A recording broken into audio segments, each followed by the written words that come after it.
你想窃听渡边？嗯，这行得通吗？他全部心思都摆在那字画上，他哪会注意到这些？啊！再说，就算被他发现，到那个时候，或许我们已经得到我们想要的东西了。这万一要被发现了怎么办？不入虎穴，焉得虎子啊！再说，我们已经被他逼到这个份儿上了，只有主动出击，才不会受到他的牵制。那倒也是。我相信啊，渡边他也一直在找景堂。那毕竟他们的人手和资源啊，都比我们充沛得多。一旦有发现，我们只要抢在他们之前行动就行了。我在想，这万一渡边不把字画带到办公室怎么办？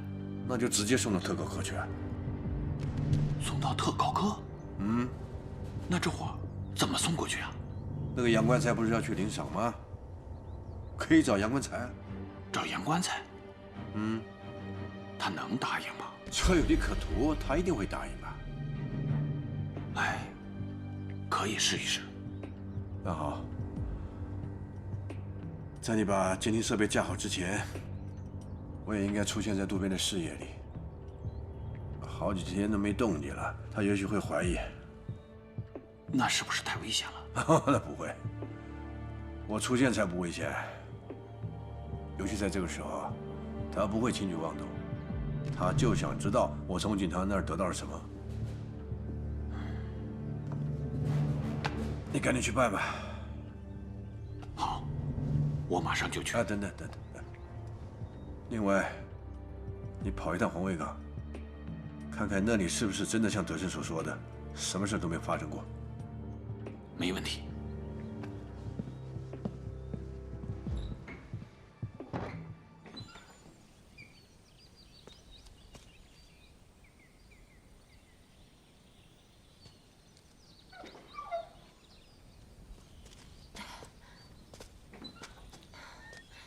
坚持得住吗？小马已经把车停在村口了，我已经暴露了，必须换一种方式进去。亚楠就托付给你了。我会安全把他送进去的。咱们进入租界后，还是在老地方，印刷厂仓库见面。行。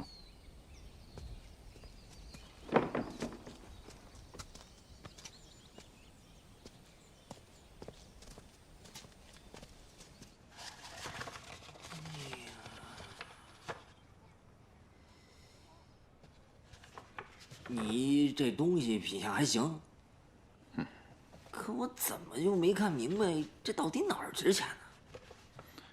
那我就告诉你，全上海李流芳最好的东西，可都在你面前了。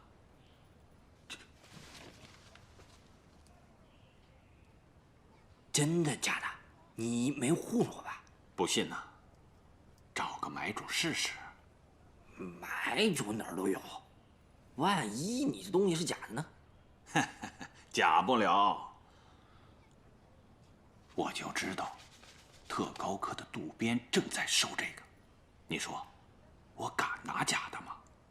那我就奇了怪了，你知道渡边在收这画儿，你干嘛自己不去？我实话告诉你，这两件东西在外头见不得光。你懂我的意思吗？原来这两件东西到你手里头不干净是吧？这不是你偷了驴让我爸觉得吗？我不干。再不干净的东西到了日本人手里，可就都干净了。你说，谁还敢上日本人那儿较劲去呢？倒也是这个理儿哈。哎，我明天去见渡边，这货我能帮你出了。这价钱嘛，你自己掂量就行了。不管怎么的，钱到了手，你拿大头都没关系。我就是缺钱，不管你留多少，我都收。爽快。但有一点，不管你想什么办法，这2件东西必须要送到渡边的手上，不然流了出去，被人发现的话，早晚要查到咱俩的头上。你以为我缺心眼儿我啊？咱拿钱走人，能给自己找麻烦吗？是不是？好，好，好，这事儿就这么定了。明天你到渡边那儿回来，我来找你。哎呀，放心吧你，1分钱少不了你的。走了，抓紧时间，要不然我就没辙了。你怎么这么啰嗦呀？你走，等拿钱吧你。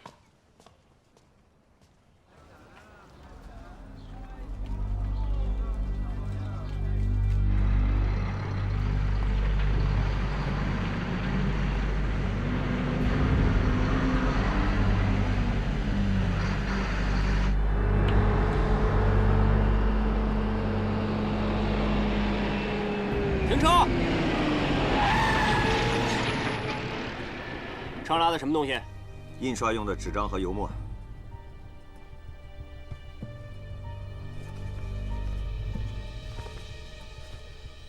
这是提货用的出库单，还有我们2个人的通行证。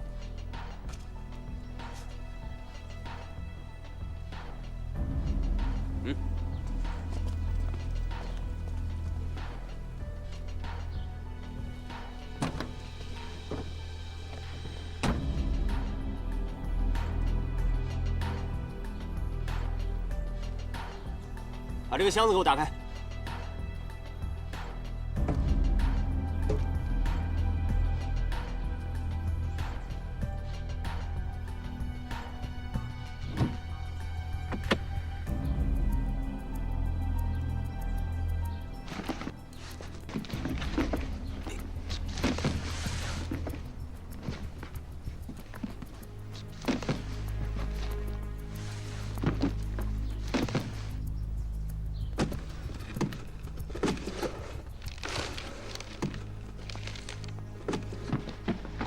什么都没有，全是纸张和油墨。好了，下来吧。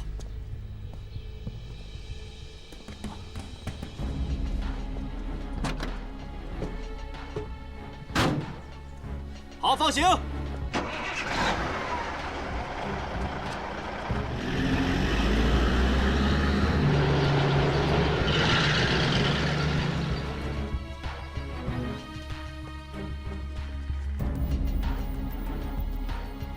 上。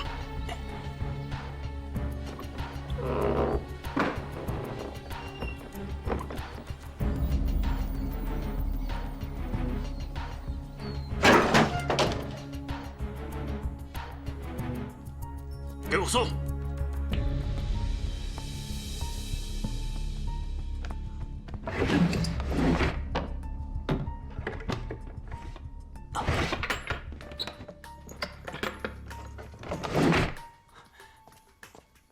发现一些医药用品，还有血布。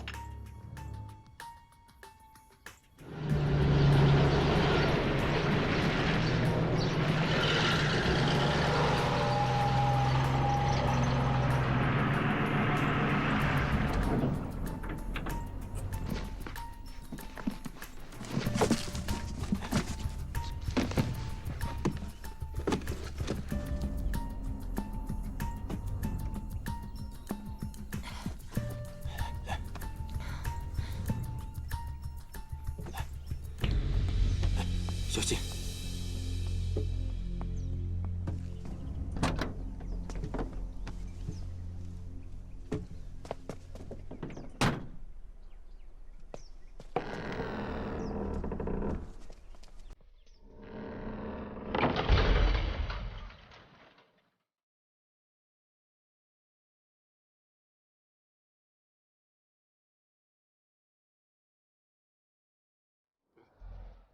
有情况，快追！是。站住！往哪儿跑？站住！快！别跑！快！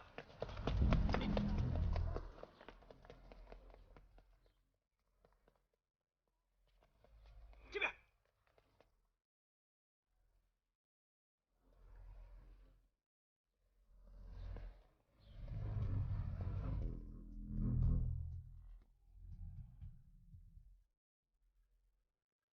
报告。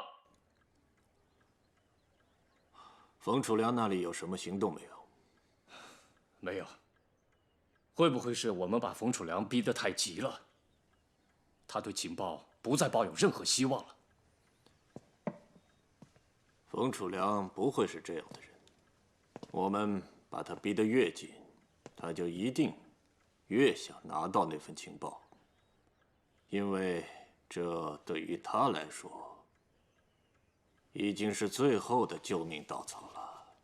只要这份情报到手，那他就可以在我们或者重庆那边任意选择一条对他有利的路来走。这对他来说非常重要。我觉得，或许他在准备什么。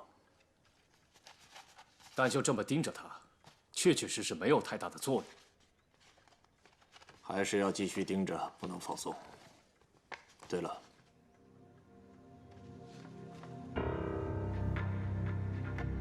还有一个人，我们可以好好利用。您是说他的女儿冯雨霏？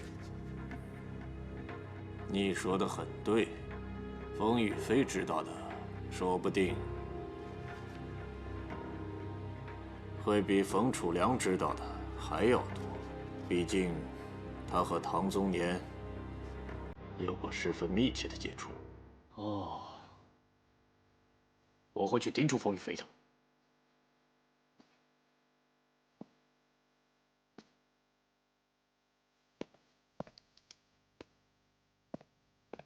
主编呢？还没回来。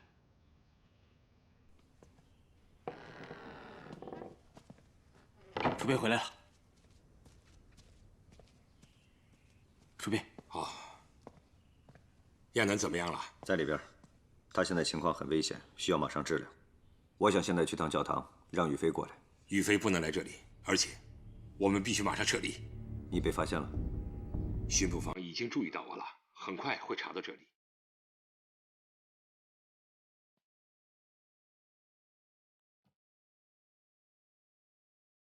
那这样，我现在去一趟教堂，我让雨霏想办法给我们搞点药来。嗯，一定要注意安全。放心吧。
你怎么来了？出什么事了？雨霏，不好意思，我又要麻烦你了。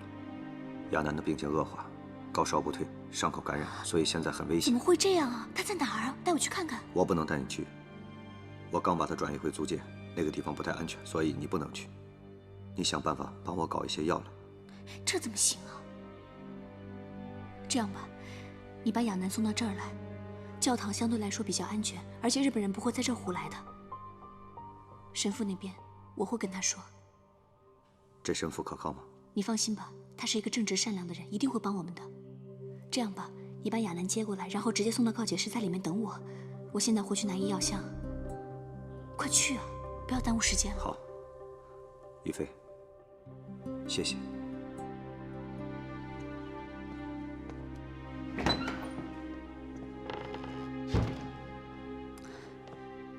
教堂安全吗？雨霏已经跟亚当神父打过招呼了，神父也同意了，在那儿给亚楠看病应该没问题。亚楠的伤不能再拖了，我们得赶快把他送过去。那我们走吧。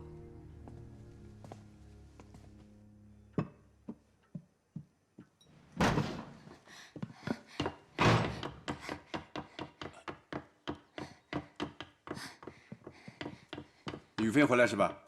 对，回他自己房间了。哦，德胜呢？德胜没跟他一块回来？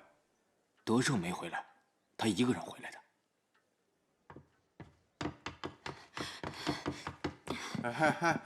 爸，刚回来要上哪去啊？我回教堂啊。回教堂？那背个药箱干嘛？哦，亚当神父一个朋友病了，他晕倒了，我去给他看病。送医院就好了，干嘛让你帮他看？他的病也不是很严重，吃药就行了。让老人送你去。不用，我自己去就行了。医院的车班能上会来接我，而且我还需要去医院补充一点药。您放心好了，德生哥晚上会来接我的。路上小心点啊。好，那我走了。好。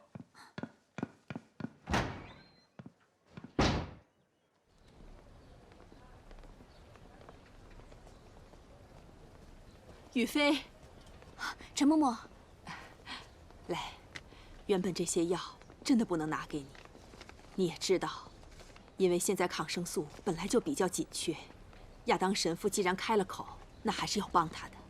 谢谢陈嬷嬷。不用不用，雨飞呀，你现在能给人继续治病，我真的很高兴。但是一定要记住，千万要吸取上次的教训，凡事多留点心。我知道了。那你就先走吧。估计他们也等急了。那我先走了，再见。陈嬷嬷，好几天没见，你还好吧？钱野先生，你这次到我们医院来，又是为了什么事？不为什么，我只是来关心一下雨飞小姐。听说唐宗年在码头已经被日本人打死了，所以你们以后就别再缠着雨飞了。这事儿跟他一点关系都没有。陈嬷嬷，我知道你很忙，所以我问你一句话就走，希望你可以继续配合我的工作。这次你们又想知道些什么事啊？刚才你给冯玉飞的是什么药？哦，那不是什么药，只是我送给他的一包茶叶而已。哼，你应该很清楚法租界里的管理制度，擅自把药品拿出医院的话，是要被处罚的。情节严重，可能会连累到整个医院。这一点你比我更清楚吧？你听着，陈嬷嬷，我最后一次问你，你给冯宇飞的到底是什么东西？如果你不回答的话，我只能请巡捕房的人来问。你看你是如实回答，不要给自己找麻烦呢，还是让巡捕房的人把整个医院都封了，然后再慢慢的处理这件事呢？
你是亚当神父吗？我是，快进来，快进来。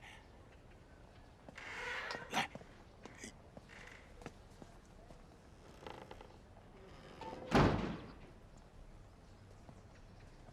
来，给你添麻烦了。哦，不用客气。这位小姐的情况怎么样了？已经虚脱了，需要马上治疗。先把她带到里面去休息。好。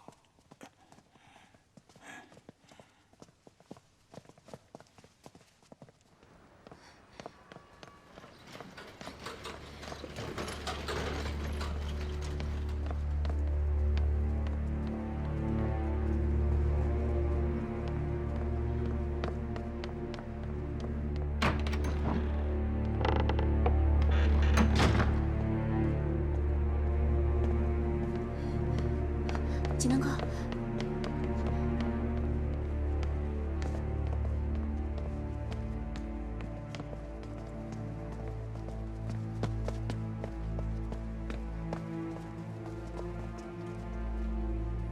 教堂这边情况怎么样？我们看到冯宇飞了，他拿着医药箱急匆匆地跑进去了。什么时候进去的？就是在刚刚。我们要不要马上行动？马上包围起来，全部到位之后，1分钟以后开始行动。记住，一定要抓到叶锦堂、冯玉飞还有韩东林，争取给我抓活的。是。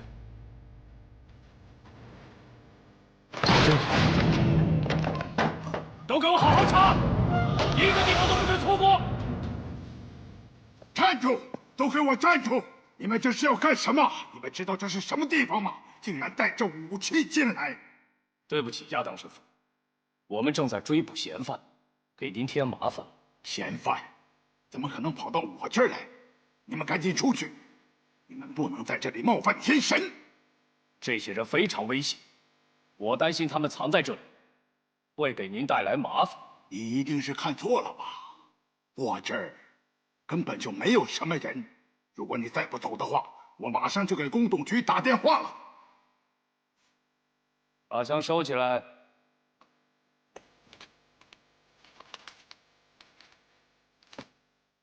亚当神父，这样就不算冒犯了吧？你们已经触犯天神了，上帝是不会宽恕你们的。给我搜！走！你们，我要抗议！你们不尊重我们的教义，你这样闯进教堂，你们不会得到宽恕的。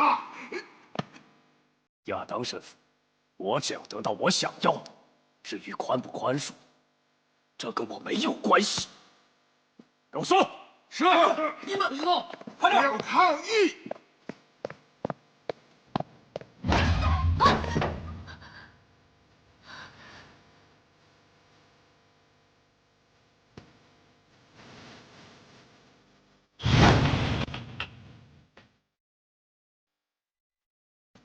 继续搜。神父，这是怎么了？走。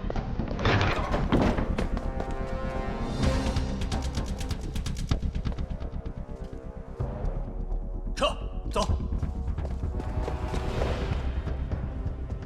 冯小姐，你在教堂干什么？这里是告诫室，我当然是来做告诫的。既然是来做告诫的，怎么还会带着药箱？因为我刚从公济医院回来。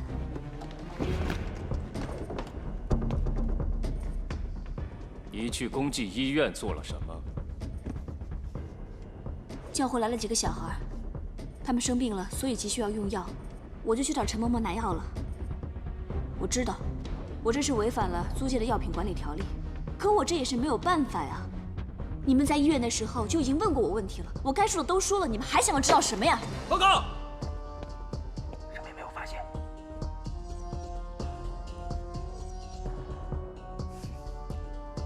对不起，神父，这可能是一场误会。这次我一定要向公董局抗议，你们以后也要注意一下自己的行为举止。这里不欢迎你们这样的人。如果只是来告诫，来求得宽恕，我可以答应你们。也愿意为你们的罪行求得赦免，但前提是你们必须停止这一切无理和暴虐的行为。我现在请你们出去。给我撤！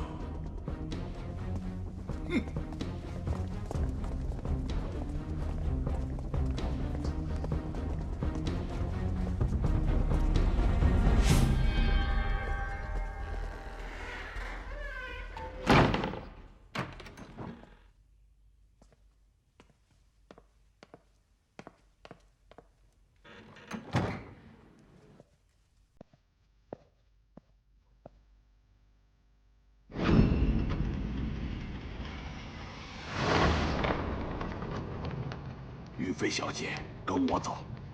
哦。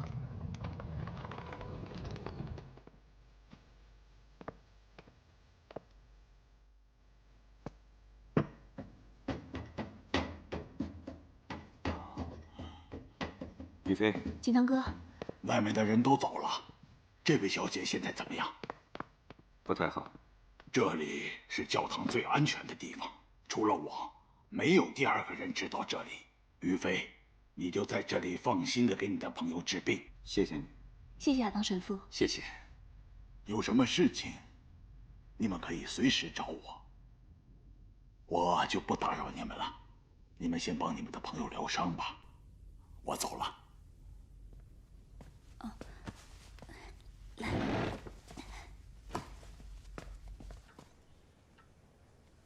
公济医院的药瓶，这什么药？我查过了，都是消炎用的，还有一些纱布和药棉，都是代谢的。还有什么发现没有？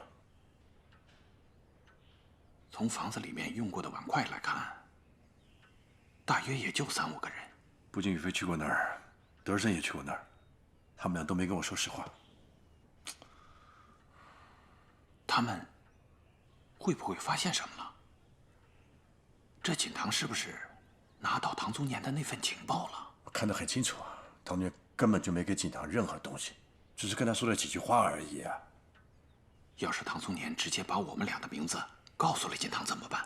不会，不会。我跟锦堂相处了几10年，难道抵不过唐宗年的一句话吗？这就奇怪了。到底发生什么事了？看来这个突破口只能摆在德胜和宇飞身上了。在宇飞身上，或许可以得到更多的消息。阳光台那里怎么样？哦，今天下午4点，他去渡边那里领赏钱，我让他把字画给带上了。好，陪我出去一趟。去哪儿？钓鱼。停。杨棺材，你这次提供的情报非常珍贵。唐宗年上船的时间、地点都很准确。看来你比我的那些手下可要强得多。杨棺材，杜边先生，千万别这么说，您这不是折煞小的吗？你上次确实亏待了你一些，我的心里一直觉得过意不去。所以今天叫你过来，也打算给你一些补偿。哎，补偿？别介，渡边先生，您弄得我多不好意思。您这杨棺材，记着，以后再有什么重要的消息，一定要及时的告诉我。我希望以后不再是我去找你，而是你能经常的来找我。那是肯定的，渡边先生，有您这么接收的怎么样？我拔剑还来不及呢嘛。隐约的可以听到他们一些谈话。看来杨棺材为了钱，谁的生意都做。我最担心的，这会不会让渡边发现？这只是暂时的办法。你尽快在他们附近找个地方安排监听。我已经安排了，就在他们附近找了一间房子，设备下午就能到位。什么字画就那么值钱啊？看来这方面的消息你也知道不少啊。这东西我连听都没听说过。他们说叫流芳什么的。哦。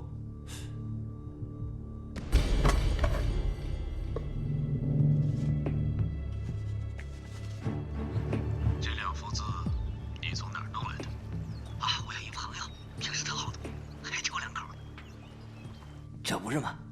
他把钱都赌光了，还欠了我2、3个月的烟钱。您看，我这也是开门做生意，那咱能干嘛？他天天抽着大烟，逍遥快活，那咱也不能喝西北风不是？所以我就拿了他2幅画，顶了烟钱。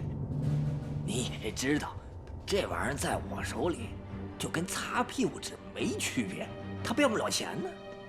所以我就想找个买主，想出手呢。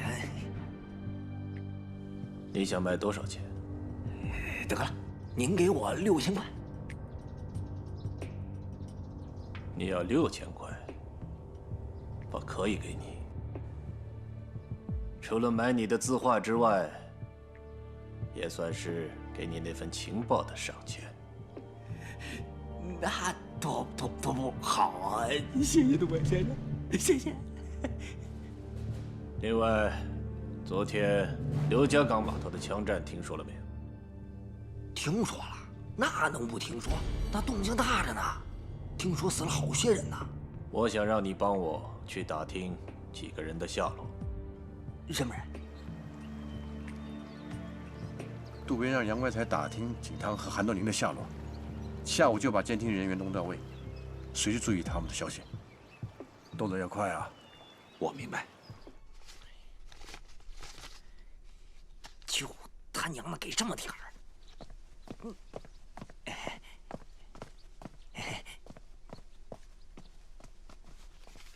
渡边，他奶奶的龟孙子！我呸！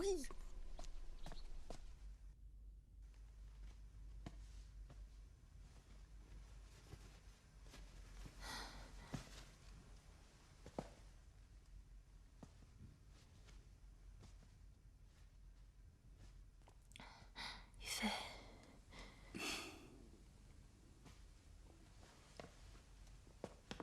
冯医生，亚楠怎么样？有危险吗？嗯，他是伤口感染发炎导致的，我已经处理好了。这瓶药你们留着，记得每天给他吃1颗。好，给你添麻烦了。于飞，于飞，别说话，没事的，一会儿就好了。好好养伤吧，没事的啊。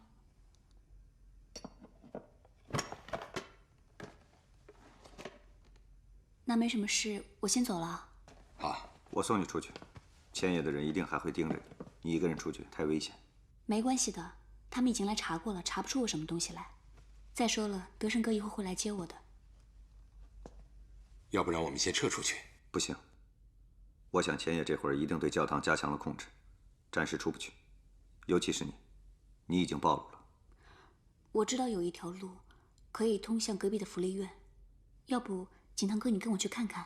如果你们要出去的话，说不定可以走那边。那好，我跟他上去看看，你在这儿等我。好。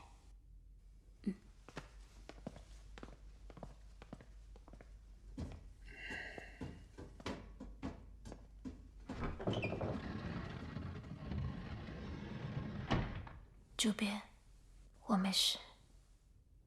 安心养伤吧。嗯。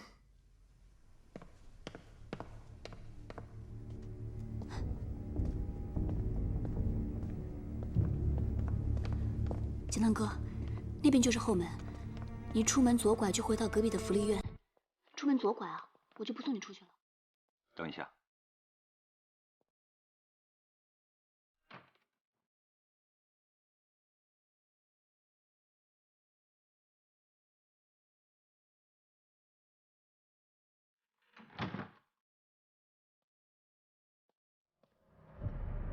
我一个人出去没问题，可我担心韩东林跟亚楠他们走不了。要不我去找德胜哥，让他来帮你。不，千万别告诉德胜。景堂哥，你们这是怎么了？为什么亚楠会跟爸爸在同一天受伤？你们之间到底出什么事了？没什么事，亚楠受伤跟你爸没关系。于飞，你相信我，他们是好人。韩东林和亚楠是共产党。他们都是抗日救国的英雄。我知道他们是好人，可是我就是想知道你们之间究竟发生了什么事。于飞，你记住，只要不跟任何人说起我们的事儿，就是对他们最大的保护。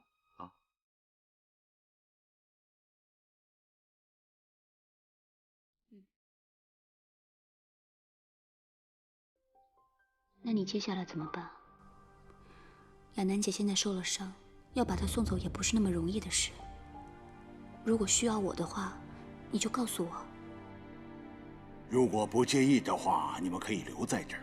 亚当神父，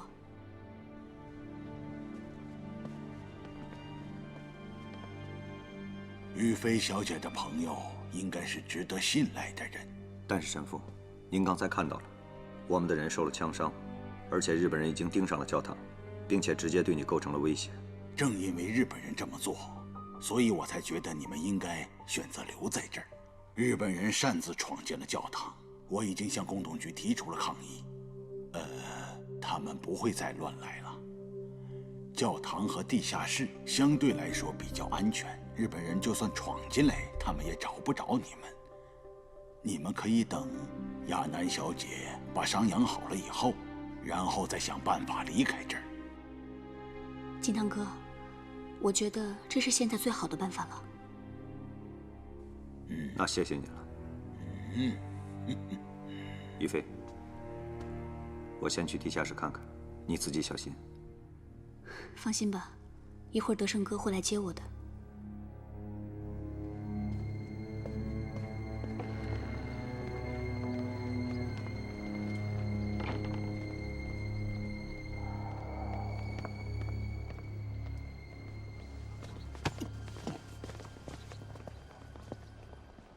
于飞，德胜哥，我来接你。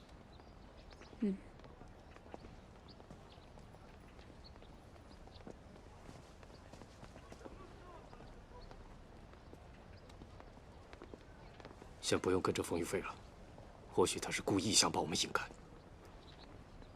你们在这里盯着，我就不信他们进去了就不出来。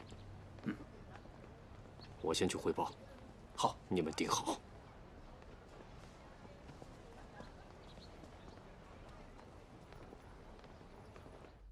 亚当神父已经同意我们留在这儿了。对，我觉得这样也好。一来亚楠可以安心在这儿养伤；二来，我刚才上去看过了，渡边的人已经盯上这儿了。如果我们现在贸然出去的话，没有十足的把握。但是我们还是要小心，别给神父带来什么麻烦。这个你放心。如果有什么需要的话，我可以出去行动。毕竟渡边他们不认识我。外面的行动就全靠你了。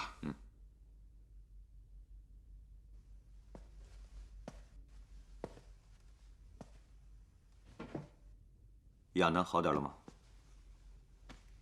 好多了，告诉冯医生，让他也注意安全。我们这次又给他添了不少麻烦。以后亚楠没有事儿，也让他少来教堂。现在日本人也盯上了他，这对他来说也非常危险。我跟宇飞交代过了，如果有急事找我们的话，神父会帮忙传话的。我们现在要做的事，就是尽快找到唐宗年的情报。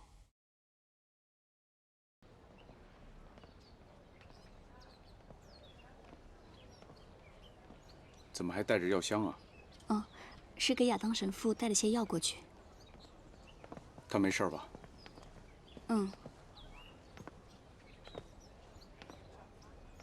于飞，你又去见过景堂了吧？没有啊。你昨天身上那个血迹，是那个叫亚楠的吧？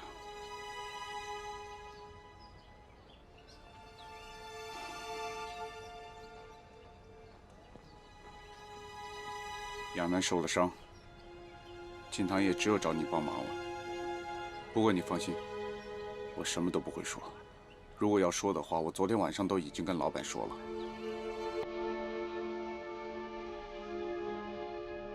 对，我是给亚楠姐看病。景堂有没有跟你说过什么？你想问的是什么呀？我什么都不知道，我也不知道我应该能问些什么。我以为你知道的会比我多。景堂不愿意跟我讲，也许他会跟你说。我也什么都不知道，他什么都没有跟我说过。我只是觉得，景腾哥好像遇到了大麻烦。德胜哥，你能不能替景腾哥守住这个秘密？我能，我当然能。作为他的兄弟，我相信他的选择，我也相信他能处理得好。不过雨飞，这样难为你了。一边是父亲，一边是景堂。雨飞，不要再去教堂了。我不想让你牵扯到这件事情上面来，这样对你来说没有好处，你知道吗？走吧。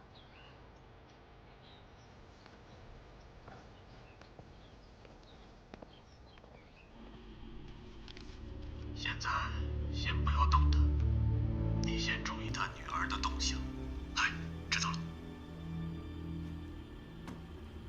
哎，继续监听。是。看来他们会一直盯着宇飞，我们是不是尽快把宇飞送走啊？渡边这个鬼呀，渡边，他就知道宇飞是我的死穴。但问题是我现在担心啊，如果真的把宇飞给送走，会让渡边产生一种错觉，认为我已经做好跟他对抗的准备了。问题是我现在连放手一搏的实力都没有。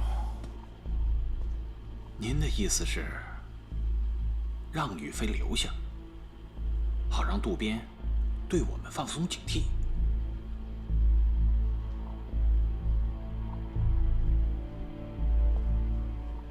先留段时间吧。既然他有这么一说，咱们就将计就计。这样对宇飞会不会太危险了？现在也只有用这个方法了。等一切准备妥当之后，从景堂那取得情报，我们再安排宇飞走吧。东西理得怎么样了？哦，都差不多了。其实也就那么一点东西。这几天就别去教堂了，在家里好好休息几天。可是亚当神父还要我去帮他呢。帮他什么？看病啊？你那地方到底是教堂还是医院啊？其实是亚当神父病了，所以我去看看他。哦。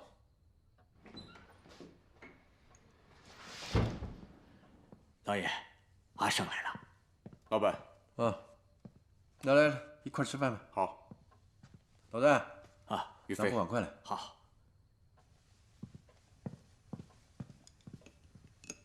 有事儿？嗯。待会儿再说。好。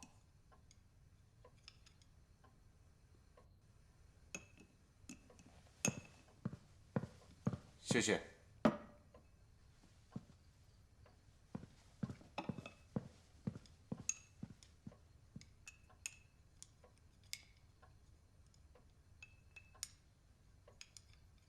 要是景堂在就好了，一大家子一起吃个饭，就像以前那样热热闹闹的，多好啊！德山，有机会碰到景堂的话，告诉他，他一个人在外面辛苦了，找个时间，找个时间大家再聚一聚吧。毕竟是一家人。再忙，总是得见见吧。知道了。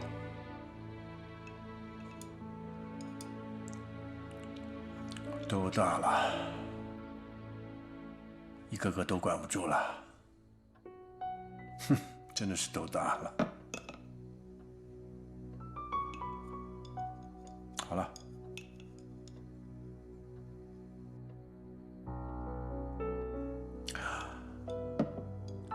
好了，我吃好了，你慢慢吃啊。德山，吃完来趟书房。好。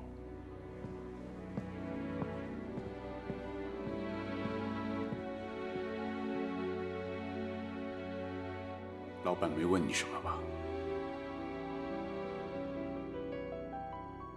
可我总觉得他好像知道了什么。德胜哥，你觉得我们这样做对吗？说句实话，我现在也有些没有方向。我相信锦堂，但在老板这里，我说不过去。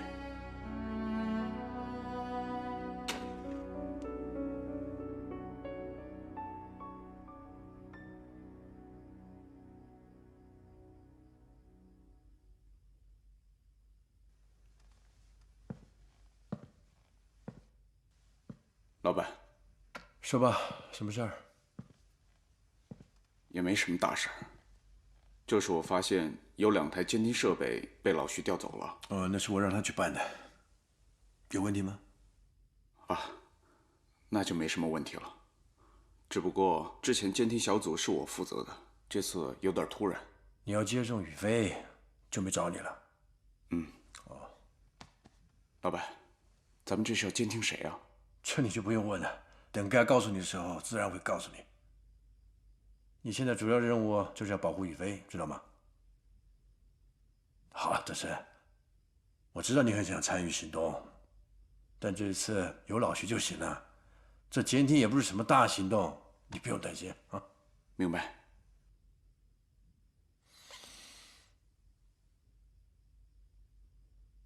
没别的事要告诉我吗？啊，就这事儿，那我先走了。德胜，如果有锦堂的消息，要告诉我哦。明白。真的很久没有联系上锦堂了，我很担心他。我现在只有靠你，只有相信你。明白。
你是说，我爸爸还有德胜哥，他们都知道你在做什么？知道。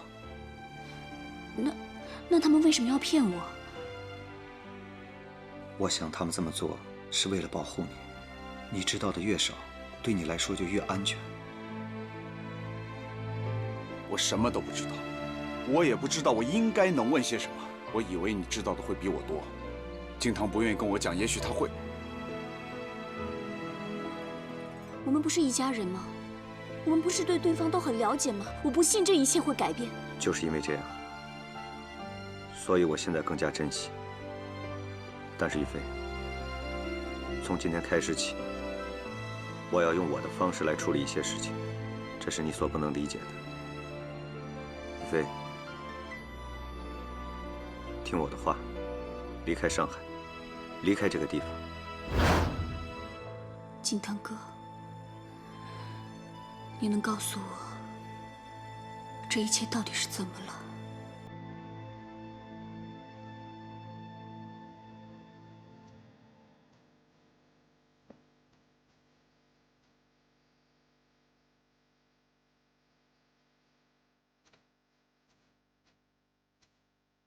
怎么样？还没动静？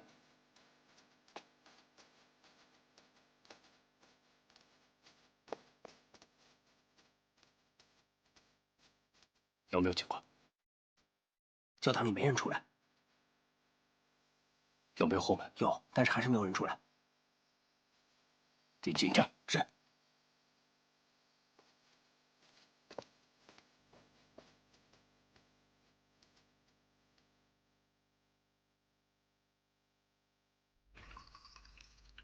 唐宗年那几句话，你分析的怎么样了？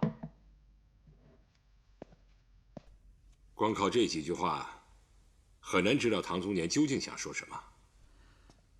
我还是之前那个想法，我觉得这一定是银行保险柜的密码，而且保险柜就在通力银行。那咱们先从银行查起。我之前执行过一个任务，是保护租界里的4大银行的重要人物。当时正好有一个中行的科长姓吴的，我救过他一命，我可以找他打听消息。那好，什么时候把他约出来，咱们见见面。我想这事儿还是我一个人去办比较好。你和亚楠现在都已经暴露了，待在这儿比较安全。你一个人在外面行动，一定要注意安全。从安全的角度考虑，我想这次一旦我出去了，就不再回来了。我到时候可以用其他的方式跟你保持联系。这样，在高平路上有一家小照相馆，叫海棠照相。那是我们的一个秘密联络站。有一个叫陈公奇的，你把情报给他就行了，他会转给我。那我怎么跟他接头呢？你就说你是送药水的，德国显像水。他会问你要多少，你说不多，但是陈老板急需要用。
通力银行？对，通力银行。我是想问问您在那儿有没有什么关系？通力银行啊，是美国人开办的银行，我们呢有一些接触，但是不是很熟。我想办一个私人保险柜，不知道需要什么手续。嘿，你办保险柜你找我呀？而且我劝你啊，办保险柜这种事情啊，一定要在民国政府开办的4大银行办理，这样才安全。通力银行的保险柜啊，他们的保险柜都不如我们银行的保险柜安全。为什么？通力银行啊，它是一家老的银行，它那里设备啊都老掉牙了。我跟你说，哎，就说它那里的保险柜吧，连密码锁都没有。我们这儿就不一样了，我们保险柜是最先进的机械式密码锁，3组数字，6位密码，绝对保证安全。你是说通力银行的保险柜是没有密码的？嘿，是啊，他们用的是老保险柜，这搞我们这行的都知道啊。不过这话又说回来，他们也有他们的好处，就是他们申请保险柜是匿名的，而且保密工作做得也不错。那就是说，他们的保险柜是没有密码的，只有钥匙。没错。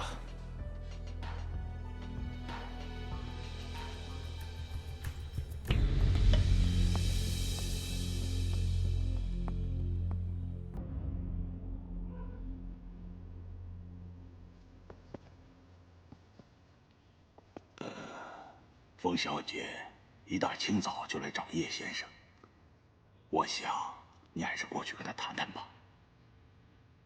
哦，外边没有什么人，你放心吧。如果有什么情况，我会及时通知你的。好。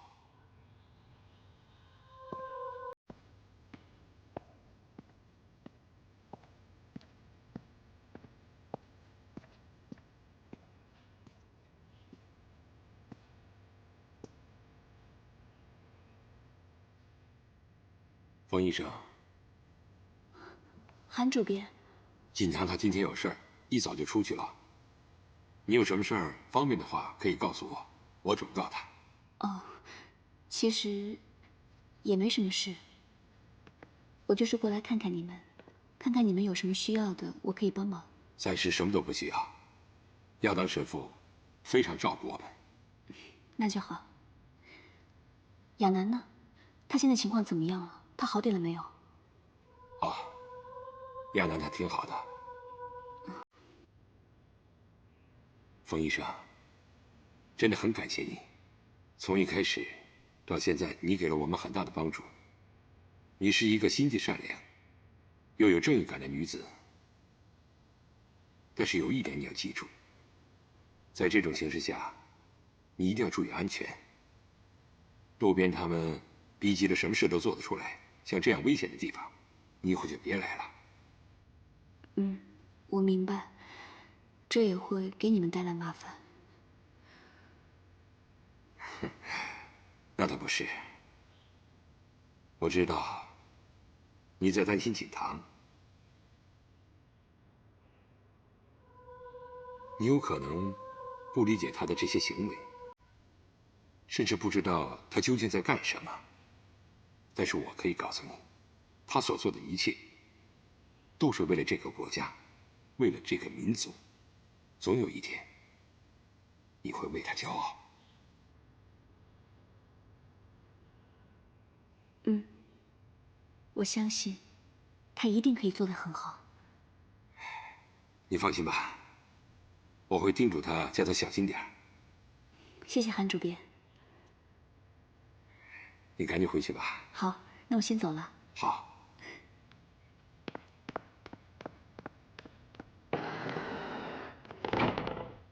有没有办法进教堂再仔细查一查？我已经查过了，教堂里面什么都没有。可能那个教堂真的是没有人。嗯，是吗？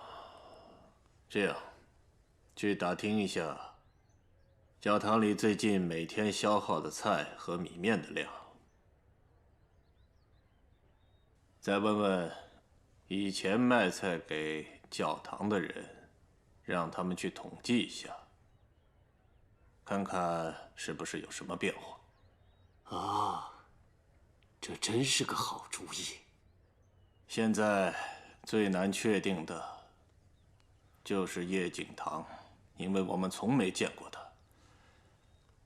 所以教堂周围还是要派人盯紧，什么人在什么时候从教堂进去，又在什么时候从教堂出来，都要记录下来，看看有没有什么异常情况。我明白。这样，你给我同时记录一下冯宇飞出入教堂的时间，然后做一下比对，重点查相应时间段里出现的人。明白了。那您说有没有这种可能？叶景堂跟韩东林已经开始合作？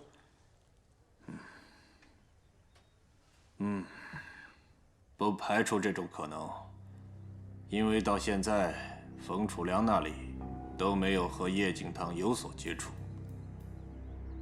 或许叶景堂已经发现了冯楚良的问题，你尽快找到叶景堂和韩东林的下落。现在很难说他们手上到底有没有唐宗年的情报。我们必须在加号计划正式开始前解决这个麻烦，必要的时候放一个假消息出去，引叶景堂或者韩东林出来。我现在知道了，那个渡边一直急着追的唐宗年，是因为唐宗年手上的情报一定跟加号计划有关。上次我们在码头错过了机会，这一次我们绝对不能再错过这次机会了。那我们该怎么办？情报在景堂手里，他要展开行动。渡边要防着景堂对他的计划进行破坏，这鹬蚌相争，我们只要从中渔翁得利就行了。哦，有道理。现在我们就是等待。啊，对了，明天派个人到教堂去啊，先看景堂有没有什么行动没有。啊，慢点，派个领先的去。知道了。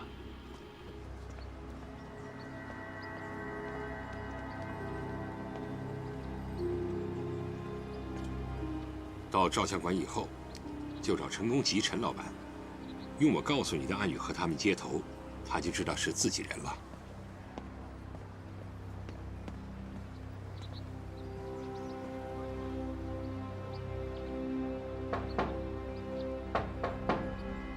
对不起，还没营业。送药水的，德国的显影水。带了多少？不多，只听说是陈老板急用的。哦。请问您是？我找陈公奇。哦，我就是。请坐。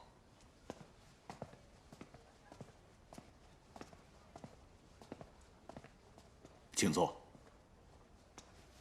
韩主编那里有什么情况？听马编辑说，他和亚楠还在教堂里。教堂已经被渡边盯上了，所以他们暂时只能待在那儿。那你是？我叫叶景堂，我是专门负责唐宗年情报线索。一旦我得到什么消息，就由你传递到教堂。那我今天晚上组织行动，把他们从教堂转移出来。不行。他的意思是不希望你采取任何行动，因为一旦被渡边发现的话，那你们的据点就都会被暴露。所以现在待在教堂相对来说比较安全。还需要我怎么配合？尽管和我说。我可能马上要出去办件事儿，也许麻烦你今天就去一趟教堂。好的。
这是通利银行。对，这就是唐宗年临死前提到的通利银行。你把这些照片交给韩主编，让他熟悉一下通利银行周边的环境，可能对他会有所帮助。还有，你告诉韩东林，唐宗年临死的时候说的那个94322，并不是通利银行的保险柜的密码，因为通利银行的保险柜是要用钥匙开的。好，我一会儿去教堂。到了教堂，你直接去告诫室找神父，告诉他你叫海棠，因为神父知道你的代号，他会带你去见韩东林。好的。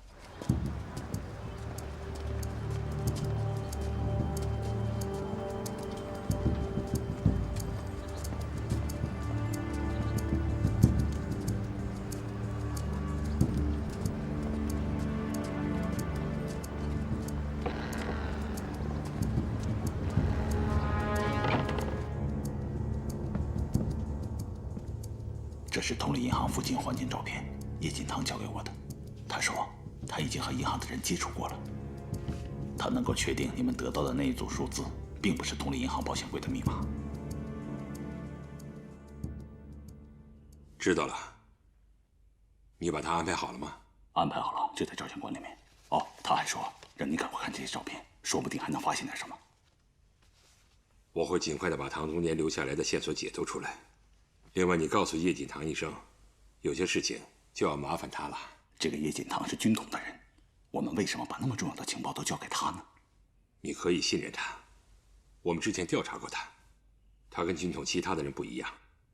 况且我已经答应了他，和他共享唐宗年的这份情报。大家都是抗日的，现在不能分彼此了。行，那我知道了，我先走了。好，注意安全。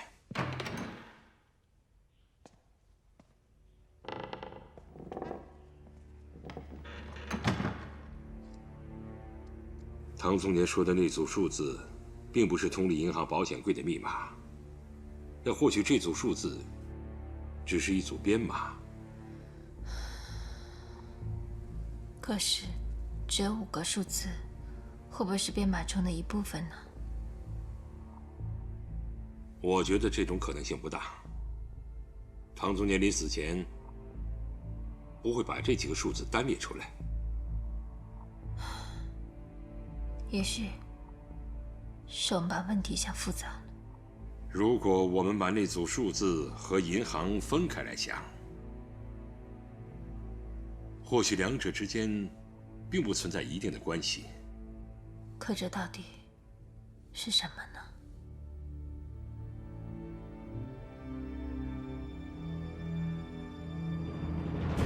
你们南京方面提供的这批黄金非常及时，是我们继续推进整个东亚战略的重要保障。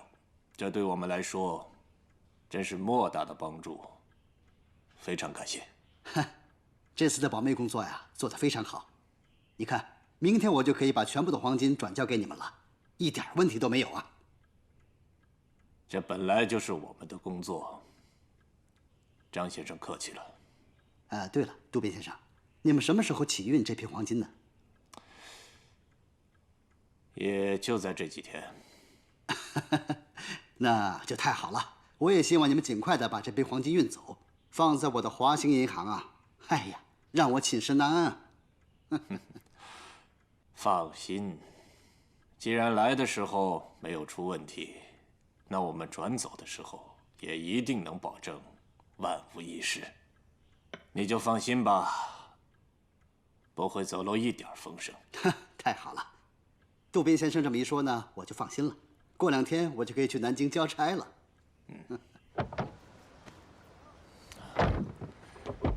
教堂那里情况怎么样了？科长，我们的人已经打听过了，教堂里的伙食量明显比之前要多，看来教堂里的确有人藏着。那就一直围着。我倒想看看他们到底能够坚持多久。嗨。对了，这是我们今天在教堂门口拍到的这个人，您看看。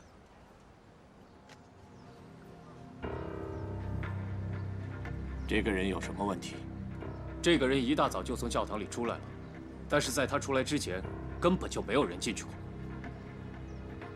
那会不会是教会的人？教会里之前根本就没有这个人。而且我们也可以肯定，这个人绝对不是昨天晚上进的教堂，因为我们那边一直有人盯着。继续查，看看这个人还会不会出现。开车。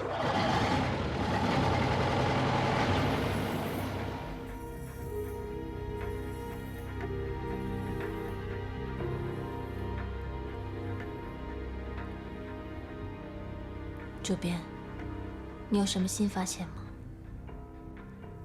我在想一种可能，这组数字会不会是什么特定的符号？特定的符号，到底会是什么呢？9、4、3、2、2。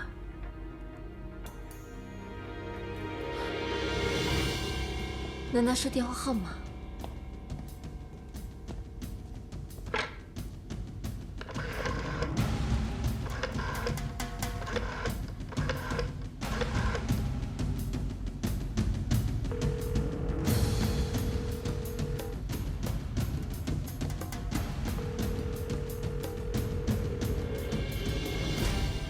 有人接。那明天我们再打。不行，不能再用这个电话打了，容易暴露。明天让锦堂查一下，看看这个电话究竟是哪儿的。好。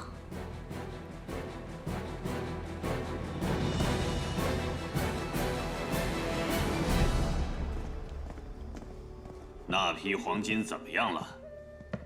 今天我和南京方面的张永堂见过面了。南京那里明天会运来最后一批黄金，这批黄金到了之后，就可以运回日本了。越是最后，越不能疏忽大意。这批黄金关系到以后整个东南亚地区和太平洋地区的战事，是我们前线胜利的保障。一旦出了问题，就会影响整个战局。我明白，请放心，黄金一定会安全运出。最后1个星期了，1个星期之后，加号计划就要正式开始了。我不愿意看到的是我们的第1枪就打偏，更糟糕的是，我们的第1枪还没有打响，就被中国军队包围了。我一定全力而为，不会给计划带来任何的麻烦。汤宗年死了，但是和汤宗年一起的那几个人到现在还没有找到，这是我最担心的。听说你最近还在盯着冯楚良？是的。其实我很后悔，当初利用完他以后就不该把他留下，因为我在想这个人留下来可能会有用。可是没想到，在租界短短的几年里，他迅速发展了自己。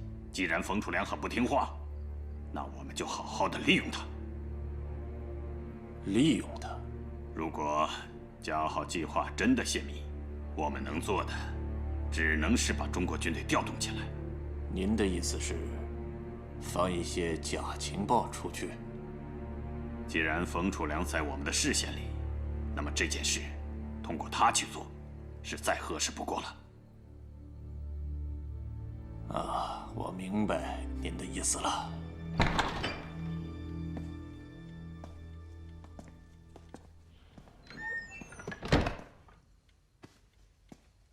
明天上午10点，我和你一起去华信银行。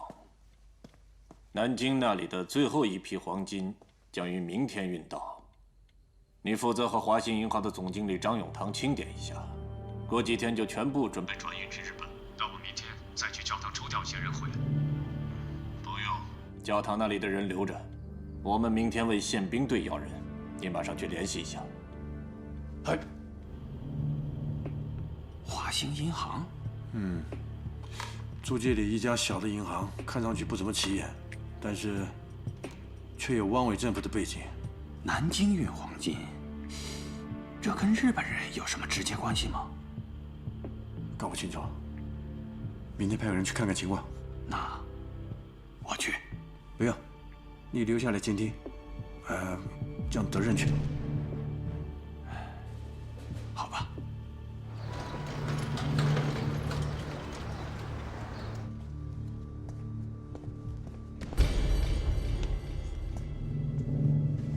现在新的电话已经从4位升到了5位，你只要查后面4位数就可以。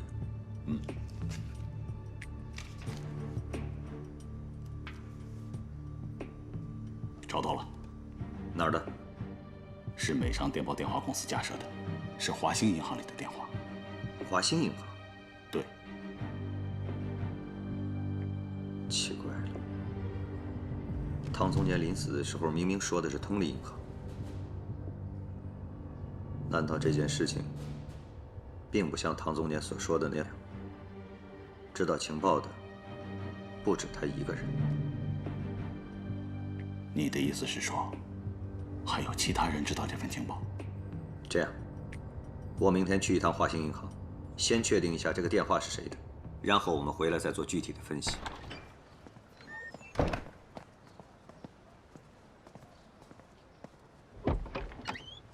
德战，今天你就不用送宇飞了，我让老段去，你帮我办件事儿。什么事儿？上午10点啊，华信银行会有一批黄金运到，你去看看有没有这回事儿。明白。另外，打听一下这黄金的去向。明白。注意安全，渡边他们也会去，别给他们看到了。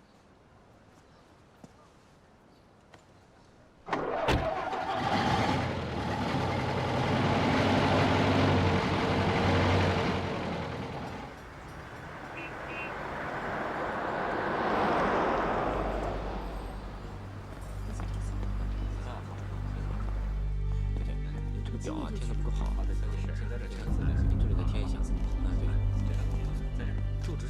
我会在上午10点到华兴银行，10点整，你就打94322这个电话。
喂，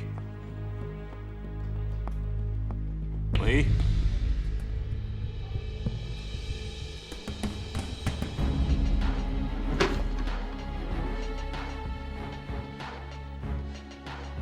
清场。今天银行暂时不营业，你们都离开。走，赶紧离开！我们还没办完事情呢。走走走，别废话。